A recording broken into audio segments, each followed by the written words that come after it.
Hello everyone, today our topic is cancer. Let's start. Cancer जो है हमारी body की जो सेल्स है उसमें क्या होता है, उसमें अनकंट्रोल मल्टीप्लिकेशन होने लग जाता है हमारे बॉडी के सेल्स का, जो कि या फिर कोई ट्यूमर फॉर्म हो जाता है। अभी जो एबनॉर्मल ग्रोथ ऑफ सेल्स हो रहा है, ये क्या करता है, ये हमारे जो नियर बाय टिश्यूज़ हैं, आसपास के जो टिश्यूज़ हैं उनमें इन्वेड कर जाता है, उनको भी घुस जाता है या फिर उनको भी डैमेज कर देता है। और साथ ही साथ ये वहाँ से हमारे जो बॉडी के डिस्टेंस ऑर्गन है, मतलब जो दूर वाले ऑर्गन्स हैं, उनमें भी स्प्लिट आउट हो सकता है, जिसको हम बोलते हैं मेटास्टेसिस। ठीक है। जो कैंसर ही हमारे बॉडी के किसी भी पार्ट को अफेक्ट कर सकता है, चाहे वो लंग हो, ब्रेस्ट हो, कोलोन हो या फिर स्किन हो। अब हम देखते हैं टाइप्स ऑफ कैंसर। तो टाइप्स ऑफ कैंसर में सबसे पहले आता है हमारा कार्सिनोमस। कार्सिनोमस कैंसर जो है हमारी बॉडी के एपिथेलियम सेल्स में देखने को मिलता है। बाकी सेकंड हमारा आता है सार्कोमस। सार्कोमस जो है वो हमारे कनेक्टिव टिश्यूज़ में, मसल्स में, फैट में, बोन में, इनमें देखने को मिलता है। सेकंड हमारा आता है लुकेमियस। लुकेमियस में जो है हमारा ब्लड में देखने को मिलता है, या फिर ऐसा कह सकते हैं कि जो हमारा ब्लड प्रोडक्शन है, मतलब कि ब्लड प्रोडक्शन कौन करता है, बोन मैरो, तो उसमें देखने को मिलता है। फिर नेक्स्ट हमारा आता है लिम्फोमस। लिम्फोमस जो है हमारे लिम्फेटिक सिस्टम को अफेक्ट करता है, मतलब हमारे लिम्फेटिक सिस्टम में क्या देखने को मिलता है, कैंसर। नेक्स्ट आता है हमारा मायोलोमा। मायोलोमा जो है वो जो हमारे प्लाज्मा सेल्स होते हैं उनमें जो कैंसर होता है उसको बोलते हैं मायोलोमा। बाकी जो हमारे ब्रेन सेल्स को या फिर हमारे स्पाइनल सेल्स को अफेक्ट करता है उसे बोलते हैं ब्रेन ट्यूमर या फिर स्पाइनल ट्यूमर। अब हम बात करते हैं इसके कॉजेज़ के, मतलब कि क्या क्या चीज़ें जो हैं वो अफेक्ट करती हैं, जो वो कोज कर सकती हैं, फिर रिस्क फैक्टर जो कैंसर कोज कर सकते हैं। अगर आप टबैको या फिर स्मोकिंग करते हो तो वो भी क्या करता है, रिस्क फैक्टर, क्योंकि इसके अंदर बहुत सारे कार्सिनोजन क्या होते हैं जो कि कैंसर कोज करते हैं। इस तरह के केमिकल्स पाए जाते हैं जो कि हमारे सेल्स को एबनॉर्मली ग्रोथ करने के लिए ट्रिगर करते हैं या फिर म्यूटेशन कर देते हैं डीएनए का। नेक्स्ट अल्कोहल भी सेम, इसके अंदर भी कुछ कार्सिनोजन ट्रिगरिंग फैक्टर्स प्रेजेंट होते हैं। अगर एक्सेसिव बॉडी वेट होता है तो वो भी एक रिस्क फैक्टर है, मतलब कि आपकी बॉडी में कहीं ना कहीं सेल ग्रोथ हो रही है और वो कभी ना कभी क्या होगा, अनकंट्रोल ग्रोथ में कन्वर्ट हो जाएगी। जेनेटिक्स में क्या होता है कि अगर तुम्हारे जो जीन है उसमें क्या है, म्यूटेशन हो रखा है या फिर डीएनए चेंजेस हो रखे हैं, तो वो भी क्या कर सकता है, वो भी कैंसर कॉज कर सकता है। बाकी सन एक्सपोजर से जो है यूवी रेज रिलीज निकलती है। जो यूवी रेज है वो क्या करती है, वो बहुत, मतलब वो हमारे डीएनए के म्यूटेशन, मतलब डीएनए म्यूटेशन कराती है। डीएनए म्यूटेशन होगा तो क्या होगा, कोई ना कोई डिफॉर्मिटी आ जाएगी जिसकी वजह से सेल एबनॉर्मल तरीके से ग्रोथ करने लग जाएगी। सेम हमारा रेडिएशन भी करता है। बाकी अनहेल्थी फूड बोल सकते हैं। अनहेल्थी फूड में क्या होता है, बहुत सारे केमिकल्स होते हैं या कुछ ऐसे सर्टेन ट्रिगरिंग कार्सिनोजेंस होते हैं जो हमारे कैंसरस सेल्स को ट्रिगर करते हैं। एज भी हो सकता है हमारा रिस्क फैक्टर। तो ये थे हमारे रिस्क फैक्टर। अब हम देखते हैं स्टेजेस। बाकी इसके जो सिम्टम्स हैं वो हमने जो वार्निंग साइंस पढ़े थे ना, वही कैंसर के सिम्टम्स में आप इंक्लूड कर सकते हो। स्टेजेस में आता है जीरो स्टेज। जीरो स्टेज में क्या होता है कि इसमें कार्सिनोजन इन सिtu, मतलब जो भी कार्सिनोमा है वो क्या होगा, वो अभी अपनी ही जगह पे रहेगा जहाँ पर है, या फिर अभी भी दिखाई नहीं देगा। फर्स्ट फॉर्म में क्या होगा, वो अपनी लोकेलाइज में दिखना स्टार्ट हो जाएगा उस वाले एरिया में। फिर उसके बाद वो क्या होगा, एडवांस होगा। एडवांस होने के बाद वो क्या दिखाई देगा कि उसकी जो साइज़ है वो थोड़ा सा एडवांस हो जाएगा और ग्रो करेगा।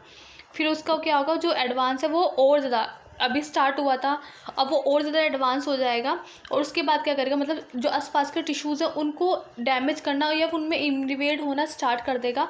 और बाद में वो क्या करेगा, लास्ट स्टेज जिसको हम फोर्थ स्टेज बोलते हैं, उसको मेटास्टेसिस कर जाएगा, मतलब कि जो अदर बॉडी पार्ट, जो अदर बॉडी ऑर्गन्स हैं उनके अंदर स्प्रेड आउट हो जाएगा। बाकी अब हम देखेंगे डायग्नोस्टिक टेस्ट।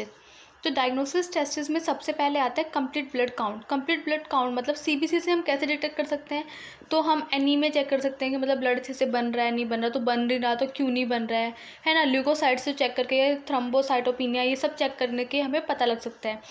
बाकी हम बायोकेमिस्ट्री टेस्ट कर सकते हैं, liver function test, kidney function test, calcium urine acid test भी कर सकते हैं।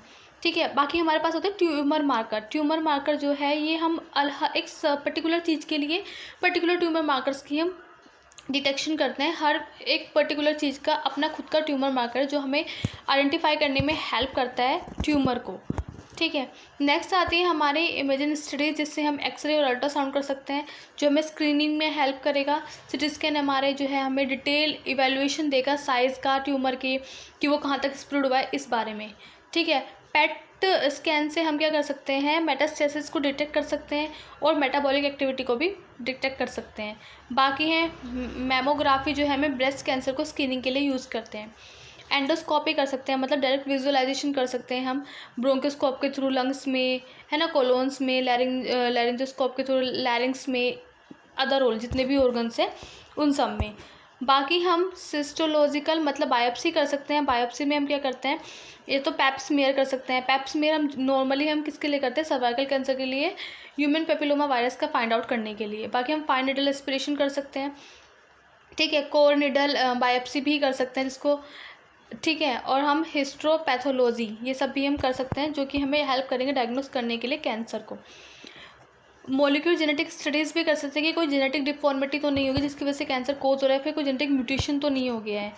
ठीक है। बाकी हमें पता लगता है कि हम किस तरह की ट्रीटमेंट कर सकते हैं। डिपेंड करता है treatment on the type of cancer, मतलब कि कौन से पार्ट का कैंसर है, लंग कैंसर है, ब्रेस्ट है, सर्वाइकल कैंसर है, दीज ऑल, है ना।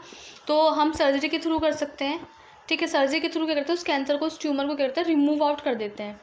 रेडिएशन थेरेपी के थ्रू हम क्या करते हैं, आयनाइजेशन एनर्जी को यूज़ करते हैं और उस कैंसर को वहीं पर क्या कर देते हैं, वहीं पर डैमेज कर देते हैं, डिस्ट्रॉय कर देते हैं। कीमोथेरेपी में हम सर्टेन केमिकल्स मेडिसिन यूज़ करते हैं ताकि जो कैंसर सेल्स एबनॉर्मली तरीके से ग्रो हो रही है उनकी ग्रोथ को क्या करें, स्टॉप कर दे और वो उनके डीएनए को डैमेज करके।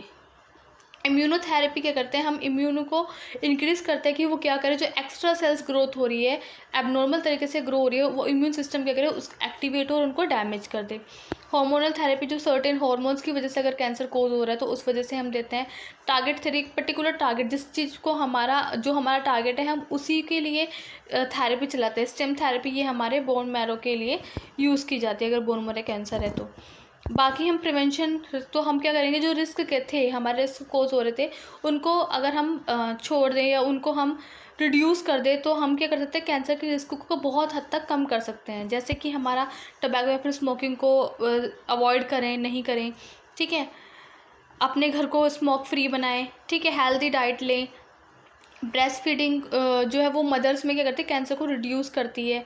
प्रॉपर वैक्सीनेशन ले, जैसे कि हेपेटाइटिस बी का और HPV का। HPV जो है वो सर्वाइकल कैंसर कोज करता है, तो इसीलिए उसकी वैक्सीन से भी आप कैंसर को अवॉइड कर सकते हैं। जब भी आप सन्स के एक्सपोजर में है तो कुछ प्रोटेक्टिव वियरिंग यूज़ करें, सनस्क्रीन या फिर अम्ब्रेला वगैरह। रिड्यूस कर देना है जो एयर पोल्यूशन है, या फिर आउटडोर एयर पोल्यूशन या इंडोर एयर पोल्यूशन को रिड्यूस करना है। फिजिकल एक्टिविटीज़ को इंक्रीज़ कर लेना है। अल्कोहल को लिमिटेड लेना है। ठीक है। और जो हमारा स्क्रीनिंग या फिर प्रोग्राम है कैंसर के लिए, उसमें क्या करना है, उसमें पार्ट लेना है और उसमें अर्ली डिटेक्शन करवा लेना है, अपनी बॉडी का अर्ली चेकअप कराते रहना है अगर कोई भी साइन एंड सिम्टम्स आपको देखने को मिलता है। Now thank you for watching.